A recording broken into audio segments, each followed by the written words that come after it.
¿Qué tal? ¿Cómo le va? Qué gusto tenerlo por aquí otra semana. Yo soy María Scherer y hoy le voy a contar que el gobierno de López Obrador, como usted sabe, cumplió su segundo año. ¿Y cómo llegó al presidente a este punto? Yo, pero ya lo discutiremos aquí, le diría que fuerte.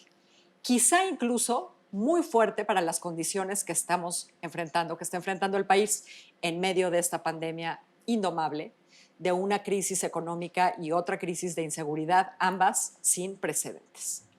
Según la oposición, los resultados que el presidente no ha ofrecido van a ser suficientes para debilitar, para menguar su apoyo hasta ahora todavía mayoritario. Pero eso no ha sucedido. Es cierto que ha bajado su aprobación, pero el desgaste pues es parte natural del ejercicio de gobierno. El presidente se sostiene, me parece, entre otros factores, porque es un gran comunicador, porque sigue marcando los temas de la agenda y también porque nadie se le pone enfrente. Ya lo hemos dicho aquí, la oposición pareciera que no existe. Pero pues le digo de eso, vamos a platicar hoy con dos invitadas que me da mucho gusto recibir aquí. Mariana Niembro, ella es directora de Borde Político. Mariana, qué bueno que repitas. Sí, qué bueno gracias, tenerte aquí María. de nuevo. Y Sofía Ramírez, ella es la directora adjunta de la Unidad de Investigación de Mexicanos contra la Corrupción y la Impunidad. Sofía. Muchas gracias por la Gustas. invitación. A ver, Sofía, empecemos contigo. Como decía, yo creo que la aprobación del presidente descansa sobre todo, digamos, en dos pilares. Por un lado, su política social, que también hablaremos de eso, parece no sostenerse, ¿no? Los indicadores no son halagüeños, pero tiene un discurso de política social que no tenían los mandatarios anteriores. Por otro lado, de la lucha anticorrupción, ¿no? Eres una experta en eso, ya nos dirás, eso tampoco se sostiene, ¿no? En los hechos no se sostiene, pero insisto, el discurso, que repite porque el presidente es muy disciplinado en esta materia, ¿no? El discurso lo ha fortalecido. Ahora, ¿cómo puede seguir siendo sus salvavidas estos dos, ¿no? Política social, corrupción? Insisto, si en los hechos no se sostiene. ¿Cómo le hace? No, le estás dando al clavo del meollo del asunto. La verdad es que para todo politólogo siempre esta es una pregunta de si la economía va mal, si la seguridad va mal, y esas dos son las fuentes de un voto de castigo, de un deterioro de la gestión presidencial. Y ahorita pues ha caído, pero se ha mantenido, como tú dices, está sobre los 50 puntos de aprobación. Entonces, yo creo que darle al clavo, la política social, somos un país de pobres. Hay más de 53 millones de pobres antes de la pandemia, más los 10, 12, 15 millones que se vayan sumando. Ese en sí mismo es un problema. ¿Por qué? Porque obviamente la gente durante la pandemia pues perdió, si no todos sus ingresos, una gran cantidad de los mismos. Entonces, pues cualquier programa, cualquier dádiva, cualquier transferencia que el gobierno te dé en efectivo, lo vas a recibir con los brazos abiertos. Me parece que es muy humano. En segundo término, pues decías la corrupción. La corrupción es además un discurso que no se agota. ¿Por qué no se agota? No porque las personas no sepamos o no creamos que la corrupción no se va a acabar, porque eso es un hecho. Las personas consideran, algo así como 8 de cada 10, que la corrupción va a aumentar de aquí a los próximos 12 meses. Es una cosa brutal. El problema no es que haya corrupción, el problema es que el presidente se pone del lado de la ciudadanía en el discurso y lo que acaba diciendo es: claro, vamos contra los gobiernos del pasado que fueron los que nos sembraron esta peste, porque así fue como empezó su discurso en los 2 años de gobierno. Y al ponerse de ese lado, del lado del ciudadano, pues lo que hace es que le resuena muchísimo a las personas, porque sí, efectivamente la inseguridad y la violencia nos afecta a todos. Entonces, para eso voy a desplegar el doble de elementos de Guardia Nacional en todo el país, anunciaba el presidente, y va a duplicar el número de cuarteles con un tanto número de elementos, que además todos son castrenses, todos son militares, no hay una formación policial civil que hayamos podido observar hasta ahora, a pesar de que esa era la idea. Y entonces tienes esta sensación de los gobiernos de antes nos dejaron un país hecho trizas, con un sistema de salud muy mediocre, con capacidades de atención a la ciudadanía también de tercer mundo.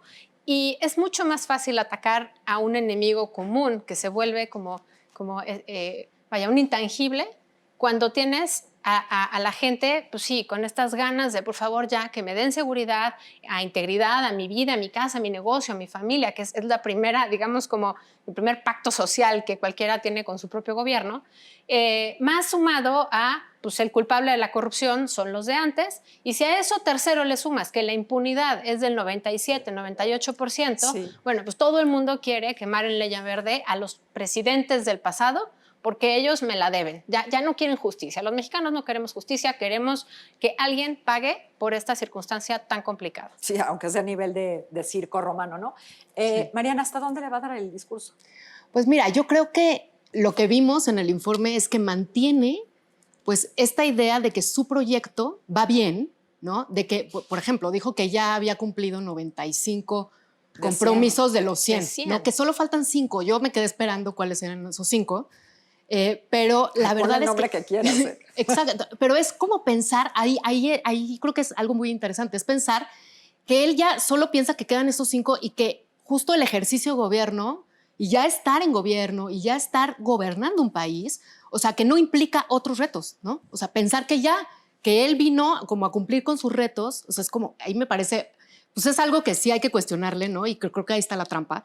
Es como, no, ahora los retos, aún en esta pandemia, con estas crisis económicas y con este aumento de pobres, pues los retos se le triplicaron, vaya. Entonces, él se mantiene en este discurso de campaña con, obviamente, con este apoyo y sigue, obviamente, teniendo esta legitimidad de campaña, estirándola lo más que se puede. Cuando ya eres gobierno, cuando ya tienes, o sea, ya tienes 2 años en el poder, ¿no? Tu Congreso ya tiene 2 años, estás entrando a la última legislatura, ya tomaste decisiones importantísimas, sustanciales y que han impactado, por ejemplo, en temas de corrupción, ¿no? A mí me impresiona mucho que, bueno, por un lado esto, o sea, que él diga, ya cumplimos con esto, se mantiene y se mantiene tanto en el discurso que aquí lo asombroso es que es completamente diferente al informe escrito, ¿no? Han salido, Alejandro Jope ayer sacó cifras de, a ver, ¿de dónde sacó los 90 y tantos mil, ¿no? Personas de la Guardia Nacional cuando son 30 y tantos mil, ¿no? O sea, como hay una disparidad absoluta entre el discurso del presidente y el propio informe.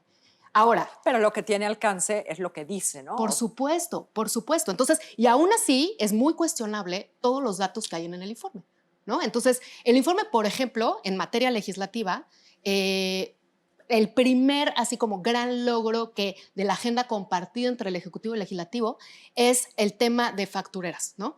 Pero nadie se dio cuenta que en el tema de factureras venía un cambio en el Código Penal que le permite a Emilio Lozoya no pisar la cárcel hoy, ¿no? Entonces, ese tipo de cosas son los detalles finos, la información que obviamente nadie lee el informe escrito, ¿no? Y que además son muy cuestionables también los datos de ahí, ¿no? Entonces, sí hay una disparidad entre la realidad, entre el informe escrito y entre el discurso del presidente que sigue en esta lógica de seguir en campaña.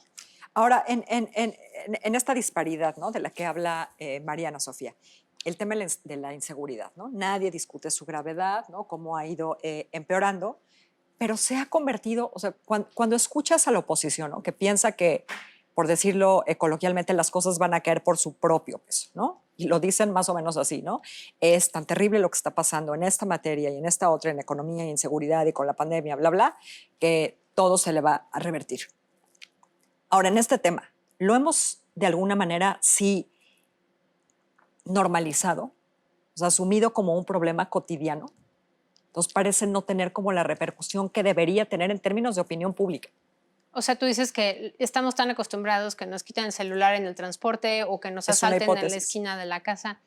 Mira, podría ser una hipótesis, yo no lo vería así. Yo más bien creo que es una situación de crisis, sí, pero no son las dos crisis que decía el presidente, que decía, es que son dos crisis, la económica y la pandemia. Yo creo que hay una crisis de gobernabilidad brutal, que ya le entregaron al país en llamas, cierto, pero tampoco vemos que estemos avanzando a un país donde haya más empleo, a un país donde haya mayor productividad, porque el dinero del gobierno no va a ser suficiente para seguir dando programas sociales bajo esta misma lógica con los 15 millones de pobres adicionales que se van a sumar en la medición del próximo año. O sea, vaya, me parece que, como dice Mariana, estamos en campaña, sí, y como tal nos estamos comportando. Entonces, Andrés Manuel es un maestro del discurso porque nos presiona los botones que necesitamos oír. Los correctos. Los correctos, porque dentro de cada mexicano, de cada ser humano, obviamente dicen, es que mataron al primo, violaron a la sobrina. O sea, nadie quiere vivir en un país de tanta violencia.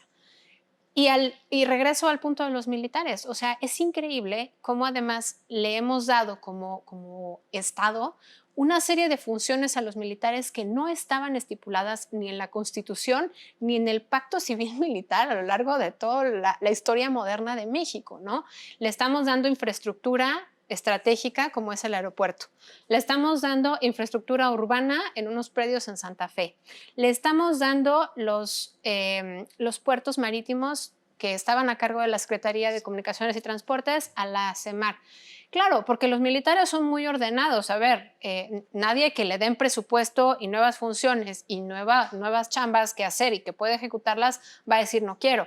Pero dentro de las propias Fuerzas Armadas han trascendido un montón de cartas, tweets, publicaciones en Facebook, trascendidos en el periódico donde dicen esto no está bien. Yo creo que tiene que ver con justo, no es que estemos contentos con la seguridad. Claramente la inseguridad es el primer problema que todos los mexicanos decimos. ¿Cuál es el principal problema en tu comunidad? La inseguridad. Hoy, Ahora, la mayoría aprueba la intervención de las Fuerzas Armadas. ese es el punto. Todo el mundo Es increíble, dice pero lo que sea, pero es por eso, es por esta demanda de sentirte seguro en tu propia cuadra. Ya no digas de aquí a tu trabajo, o sea, en tu propio entorno. Entonces yo creo que tiene que ver con eso. No es que la seguridad esté mejorando, es que todo lo demás está fatal. Y perdón, con esto cierro la intervención, pero el informe de gobierno de hace un par de días cierra él mismo diciendo, digo, estoy parafraseando porque no son las palabras textuales, mi gobierno puede no ser el mejor, pero hay otros peores. Y así como nos dejaron esto, está en llamas. Y yo por eso pongo a los militares. Y con eso se retira. Y por eso todo el discurso de corrupción y anticorrupción, digo, me llamó también mucho la atención que no mencionara a Lozoya, que no mencionara, pues claro, porque llevamos un mes oyendo que por cada dardo que avienta el gobierno respecto a algún video filtrado, la declaración de Lozoya, pues le van presentando una serie de pruebas que hubo pues, fraudes electorales, que hay corrupción también dentro del movimiento de Morena, de su propia campaña. Entonces, creo que el presidente está sabiendo tentar las aguas, porque además estamos a un par de días de empezar el proceso electoral del próximo año, y entonces sí, agarrémonos todos. Agarrémonos. Mariana, decía al principio, ¿no? Que creo que uno de estos dos pilares bajo los que se sostiene, como sea que se sostenga el gobierno de López Obrador, descansa también en el sector popular, ¿no? Que es la base de su apoyo. Aunque, insisto, no hay buenos resultados, no hay mucho que festejar en términos de materia social. Y como decía Sofía, los millones de pobres que se van a acumular, no va a haber dinero que alcance, ni siquiera, digo, ya no digamos para los proyectos de infraestructura, ¿no? Para los programas sociales. Sí, mira, y vamos, o sea, el 8 de septiembre se presenta el paquete económico y ya dijo el secretario de Hacienda que viene con bastante recorte, además del recorte que ya habíamos tenido el año pasado. Entonces, entender como esta austeridad, ¿no? Esta austeridad republicana, como que se ha montado en esto de, obviamente, terminar con los lujos, con los privilegios, ¿no? De la administración pública federal, etcétera. Pero se deja a un lado que esta austeridad es económica, es austeridad de inversión, ¿no? Entonces, tú recortas el presupuesto y entonces dejas de invertir, el Estado deja de invertir, deja de producir dinero, deja de, o sea, de ser competitivo, ¿no? Y no impulsa el desarrollo verdaderamente. Entonces, pues estamos ante un panorama bastante desalentador, porque si ya nos anunciaron que así viene el paquete económico, ¿no? Hay que verlo y hay que ver justamente también esos detalles. ¿A dónde le está apostando? ¿No? Porque sí le está apostando, obviamente, a fortalecer al ejército en miles de materias, como ya dijo Sofía. Ayer lo dijo en su informe, ¿no? Es presumiendo que los militares están construyendo los bancos del bienestar. En eso ha cambiado su discurso radicalmente, ¿no? De lo que pasaba en campaña, de cómo se cuidaba, ¿no? Con sus respuestas con respecto al ejército, a la Guardia Nacional. A hoy, ahí yo sí veo ya no le importa, ¿no? ¿Sabes qué? Sí, yo creo que ahí está, y es que ahí está la trampa, ¿no? Que siempre tal vez, o sea, que a partir del pacto que hay con los militares, pues sí cambia el discurso, hasta obviamente que lo vimos ¿no? en la aprobación de la Guardia Nacional, que no era civil, ¿no? Que era militar, en fin, y toda esta aprobación que hubo, que obviamente con las organizaciones estuvimos ahí insistiendo en que en que tenía que ser civil, que ese era el compromiso, vaya, no se ha cumplido. La verdad es que la Secretaría de Seguridad Pública no es la que tiene el presupuesto, hemos visto el traspaso de dinero y de presupuesto hacia la Sedena, esa es otra cosa, ¿no? O sea, creo que el manejo de los recursos ha sido muy particular, ¿no? Antes sí se tenía más cuidado. En fin, la verdad es que como los recursos, siempre la Secretaría de Hacienda ha sido como muy discrecional. Nunca se ha cumplido con esto que regrese un presupuesto al Congreso, ¿no? Para aprobar si se pasan de cierto porcentaje. Y la verdad es que sí hemos visto este paso discrecional y este movimiento. La verdad es que no importa, hemos visto estos 2 años que no importa qué presupuesto se apruebe en la Cámara de Diputados, ¿no? O sea, la verdad es que en ese transcurso vamos viendo cuáles son sus prioridades. Entonces, bueno, yo creo que nos va a anunciar próximamente en estos días cuál va a ser su prioridad. A mí me preocupa, por ejemplo, el Sistema Nacional Anticorrupción, ¿no? O sea, la corrupción no se acaba por decretazo. Quiero ver si tal vez sea el primer compromiso, ¿no? De los 100, acabar con la corrupción y él, como dice, o sea, por decretazo casi termina con la corrupción. A mí me preocupa mucho el Sistema Nacional Anticorrupción y justamente seguir en esta dinámica de creer que los avances legislativos o entramados institucionales que se conformaron en otros gobiernos por ser gobiernos corruptos no funcionan. Me parece que sí tenemos que dar la lucha y la batalla por fortalecer al Sistema Nacional Anticorrupción y que le ha dado un recorte bastante grande, ¿no? Entonces, veremos. Y ha generado además estas herramientas alternativas. O sea, perdón, no tengo el dato, pero la secretaria Irmerendira Sandoval de la Función Pública, que está, digamos, a cargo de la estrategia anticorrupción, pues nombró un nuevo mecanismo alternativo donde ella es, digamos, la que encabeza el esfuerzo, donde sienta aquí a los 3 ciudadanos que son parte del Comité de Participación Ciudadana, cuando de hecho tendrían que ser 5, ¿no? Pero no hay 5 porque no hay una comisión ciudadana de selección, así se llama, comisión de selección, que tenía que seleccionar el Senado y que tendría que haber nombrado a los otros 2. O sea, estamos a meses de que el Comité de Participación Ciudadana desaparezca, pero eso sí, la Secretaría de la Función Pública ya dijo, bueno, ok, para que no se enojen, los voy a sentar aquí junto a los del Sistema Nacional Anticorrupción y yo voy a ser la prócer anticorrupción. Y ahí es donde empieza además a utilizar al Estado para ir amedrentando pues, a los medios opositores. O sea, no tenemos que ser monedita de oro, señores, pero tampoco puedes estar haciendo justicia selectiva donde hacen sanciones, por ejemplo, la de Nexos, ¿no? Que obviamente no es que haya un sistema de banderas, indicadores que perfectamente filtre a todos aquellos que no presentaron en regla sus documentos del Infonavit hace 2 años. No, esto fue ir a pescar, a ver, como amparo buscador. Vayan y busquen qué encuentran contra personajes electos y así es como se las gastan. Entonces, creo que además no solo es que no haya construcción institucional, sino que además las instituciones que existen las están usando bien y bonito para ir y pescar a aquellos que nos están, pues no sé, haciendo ruido. Digo, vaya, o sea, Nexos es una revista pequeña, pero pues, se ha mantenido a lo largo del tiempo. Entonces, ir y atacar a los diferentes frentes de esa manera me parece además muy, muy bajo. Sí, y además, pescar es una palabra precisa. Y justamente, bueno, recuperando lo que dice el presidente, que ya hay, ¿no?, libertad de expresión, ¿no? O sea, la libertad de expresión se ha garantizado en su gobierno, que no hay feminicidios, que ha bajado los secuestros, ¿no? Que ya no hay tortura ni desaparecidos. Pero además bajaron los feminicidios del mes anterior al previo. O sea, las mediciones de julio, pero las denuncias de violencia doméstica se dispararon. Entonces, señores, por favor, o sea, todo el mundo sabe que puedes clasificar todos los delitos como les quede a contentillo.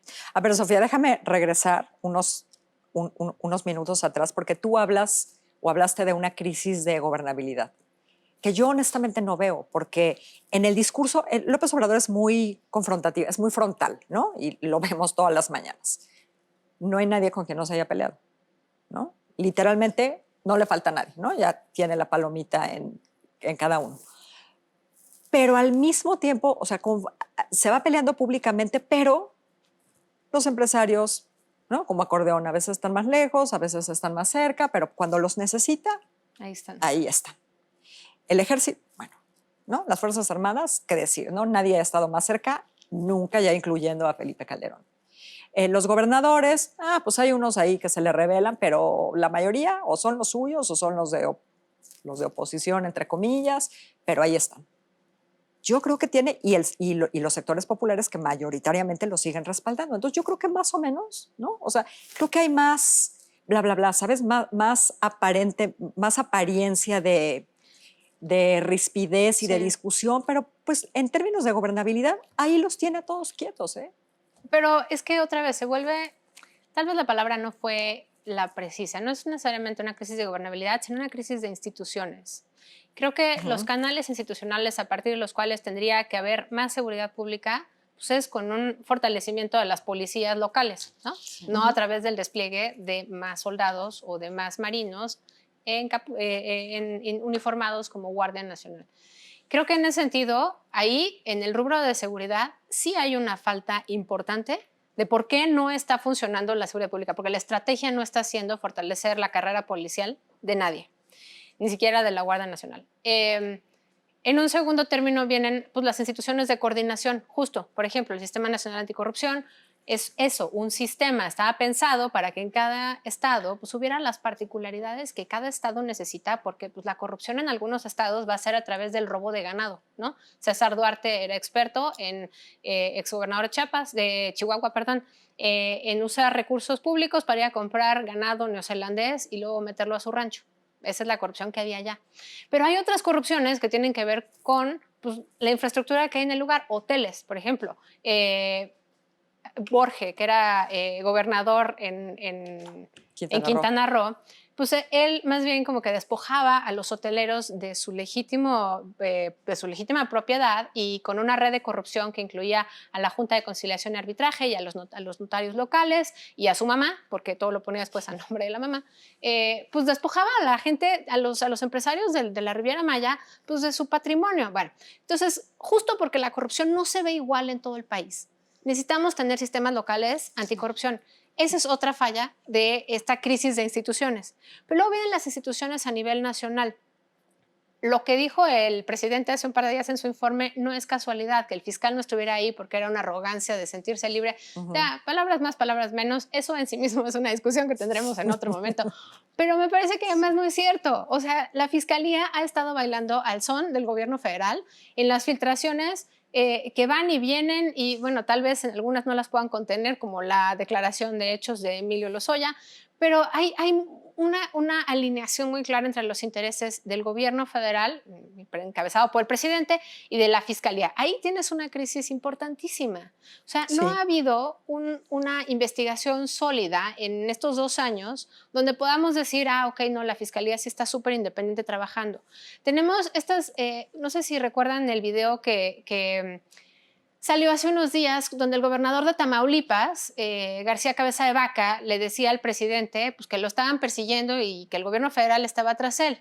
Después trascendió que no era un reclamo, digamos, al presidente en su persona, sino a Santiago Nieto y a la Unidad de Inteligencia Financiera, que pues lo estaba investigando. Mira, al final del día, lo que está pasando es que porque tenemos un sistema lleno de personajes corruptos con una cola enorme que les pisan, estamos viendo un gobierno que va pues, no sé, extorsionando, que va amenazando al de enfrente. Y tú me dirás, bueno, pues todos los gobiernos siempre han sido iguales, sí, pero sigue sin ser un mecanismo válido. O sea, no puedes brincarte las instituciones, no puedes amenazar a los gobernadores, no puedes estar en esta lógica donde te corto la lana del dinero para los policías, te corto la lana del dinero, te cambio la ley para que no tengas que hacer nombramientos. Y vaya, todo esto pensado en la lógica de campaña del próximo año, donde además perdón, yo sé que no preguntaste eso, pero me brota. No hablamos de mujeres. En el segundo informe no mencionó una sola vez a las mujeres. Entonces, o sea, todas las prioridades que teníamos como país, como sociedad civil, como sociedad general, como pueblo, parece que nos las están borrando y nos están diciendo, no, lo que importa aquí es la inseguridad y por eso hay militares. Y lo que importa aquí es la corrupción y por eso estoy metiendo a estos al tambo. Y todas las demás prioridades, ya el pueblo, bueno, mira, la familia va a apapacharte y somos una red de apoyo y somos bien solidarios y las hijas cuidan a los enfermos. O sea, ¿dónde está todo aquello que hemos construido a lo largo de años? Perdón, la presencia de las mujeres en el espacio público es importantísimo. Somos más de la mitad de la población y aún así ganamos menos, tenemos menos salarios en el sector formal, entonces también tenemos menos pensiones, tenemos cero seguridad social. Vaya, todo esto, al borrar como la palabra mujeres de su discurso y decir los feminicidios ya se acabaron. Y somos maestras, no se te olvide esa parte ahora. No, me va a dar algo, sí. Entonces, o sea, creo que hay ahí un punto importante donde todo lo que era importante para nosotros como sociedad está diluido y está concentrado en inseguridad, en corrupción y para la crisis económica, pues ahí les van sus 3 pesos. Mariana, no me quiero ir sin que hablemos de tu mero mole un poco más. Insisto, ¿no? En la mente de la oposición o en la fantasía de la oposición, yo diría incluso, este panorama pues ciertamente desolador. debería de ser suficiente, ¿no? Para que el presidente se caiga y el Congreso se componga de otra manera y las gubernaturas se repartan y etcétera, ¿no? Pero bueno, pues, según las últimas encuestas que hemos visto, ¿no? Aunque Morena ha caído, pues tiene una aprobación mucho más alta que la del resto de las fuerzas políticas, ¿no? Y esto en medio del espectáculo que hemos visto estos últimos días, ¿no? Donde, ya no sé a quién se lo leí, ¿no? Pero los diputados no, ya no solo se venden, ahora se rentan, se prestan. No, bueno, mira, iniciamos así la legislatura, ¿eh? Déjenme decirles. O sea, el propio Es Mario verdad. Delgado, Pablo Gómez Se prestan y un desde el montón principio. fueron electos por el PT. O sea, de hecho, nosotros investigamos y vimos en las primeras sesiones de constitución de los grupos parlamentarios, hay personas que están registradas en el grupo parlamentario del PES al mismo tiempo que de Morena. ¿Me entiendes? O sea, esta legislatura sí arrancó con este tremendo desprecio a la representación política y este tremendo desprecio a la elección que hicimos los votantes por ellos. ¿Me entiendes? Sobre representados, perdón, desde el principio. Es brutal. La verdad es que más o menos, no recuerdo el dato, pero de verdad Morena tenía 192 diputados por ahí. Tiene 257 ahorita, ¿no? O sea, el reparto y la rebatinga y el cambio de un grupo parlamentario a otro, nunca habíamos visto esto. O sea, sí había habido, por supuesto, que siempre hay deserciones, ¿no?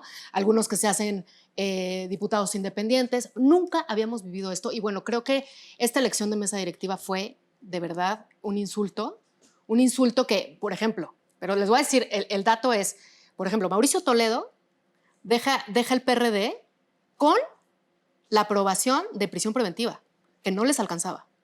No les alcanzaba y se traen a Héctor Serrano y a Mauricio Toledo, no a Morena, porque pues ya está como medio mal visto, ¿no? Pero que se hagan independientes, pero votaron con Morena, ¿no? Entonces, este ejercicio lo hemos visto de todos los partidos, ¿no? Y en momentos muy clave en donde sí se requieren estas mayorías y no les alcanza y entonces pues ahí están, ¿no? Pues tal cual, rentando, comprándose o vete tú a saber, ¿no? Entonces, pues la verdad es que para nosotros que sí le damos seguimiento al Congreso, que empezamos en 2012 preocupados por el regreso del PRI, sí hemos visto un problema y que el Congreso, ciertas facultades, ciertas dinámicas que ya había ido ganando, ¿no? A partir del gobierno dividido en el 96, 97, la verdad es que las ha ido perdiendo y es completamente lamentable que esté tan subordinado al Poder Ejecutivo. Y lo que vamos a ver el año que viene, si Morena no alcanza la mayoría.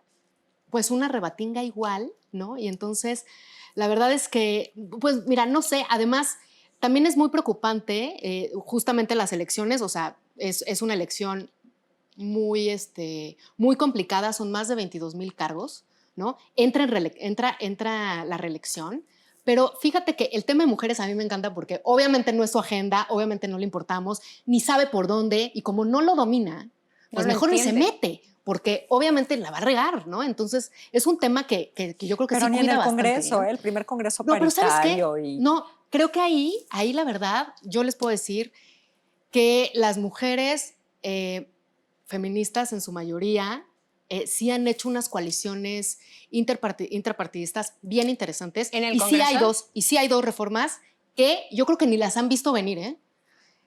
Que es paridad en todo, no solo en las candidaturas de representación popular, sino en la conformación de gobiernos, de administraciones públicas federales, de poder judicial, etcétera, ¿no? Ese es un gran reto y creo que es una gran oportunidad para las mujeres que están preparadas, para las mujeres que se han visto pisoteadas, para las que han tenido que entrar en este juego político nefasto, poder acceder a los cargos. Y otra es la de violencia política en contra de las mujeres. Estamos ya viendo sentencias del tribunal de quitarle candidaturas a candidatos que denosan a la mujer desde, ay, no, es que es la esposa de fulanito. Es que desde ahí ya están en peligro, ¿eh? O sea, los tribunales ya están quitando candidaturas y ya están quitando registros a hombres que digan ese tipo de cosas. No le están viendo venir, no están preparando nada. Me parece que este discurso, o sea, no solo es entender que ya, o sea, pues que tienen que ceder los espacios a las mujeres, sino que además se tienen que deconstruir. Entonces va a ser bien interesante. Yo estoy muy divertida con la elección en esa materia porque no la han visto venir, la verdad. Sofía, no están un preparados. minutito para cerrar. Pues vamos a echarle ojo a esa iniciativa. Me gustaría nada más mencionar rápido lo que decías de los empresarios. Los empresarios es un fenómeno increíblemente interesante porque los grandes empresarios sí bailan siempre, pues, ¿no? Pues más aunque les alejados o no, pero acaban bailando al son del gobierno en turno. Entonces, creo que nadie está peleado con su dinero. Ahora, son realmente las pequeñas medianas y microempresas las que nos preocupan, que son el 95% de las empresas, 95% además de los empleos y hay un tamaño increíble de gente que pues, está cerrando, no la va a librar y que todas esas empresas las van a contratar en el programa de jóvenes construyendo el futuro las grandes, pues claro que no. Entonces creo que ahí hay un rubro donde también el presidente no está necesariamente considerándolo y está peleándose con el cocinero, está peleándose con el Banco de México, acusando al gobernador de un montón de cosas. Creo que ese punto es importante y ya nada más para cerrar, la opacidad y los datos. La opacidad en la calidad de la información.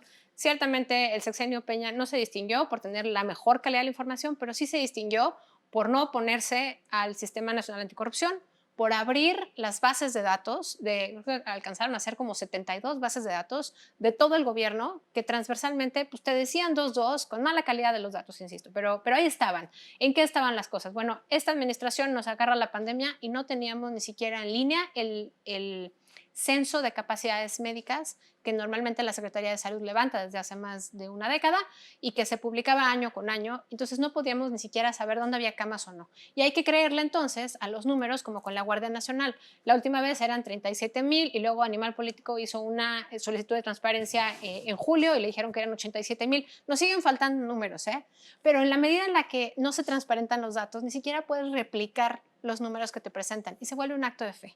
Y la tribuna del presidente es eso, es darle un acto de fe y o te cae bien o no te cae bien y le crees o no te crees y te suena o no te suena y el señor es un mago del discurso. Entonces, pues bueno, pues nos vemos el próximo año en las urnas.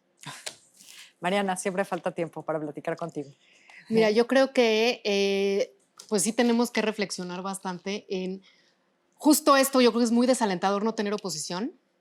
Lo que yo concuerdo con Sofía completamente, obviamente están amarradísimos, amenazados, o sea, también dicen, bueno, pues tienen mayoría, o sea, es como una cancha muy incómoda, pero a la vez, pues han sido muy pusilánimes, ¿no? Entonces, quién sabe qué hay atrás, ¿no? Entonces no sabemos, pero es muy desalentador no tener oposición, no tener otras narrativas, no tener alguien que tenga otro proyecto o alguien que articule eso, pero creo que es necesario pensar en que sí requerimos un cambio en el ejercicio de la política porque verdaderamente se ve toda la crisis de todo. A ver si ya que está encima la elección se ponen las pilas. Pues Mariana, ojalá. muchísimas gracias. Gracias. Sofía, un placer, mil gracias. Muchas gracias, María. Gracias a ustedes también. Lo espero aquí la próxima semana. Que tengan muy, muy buen fin de semana.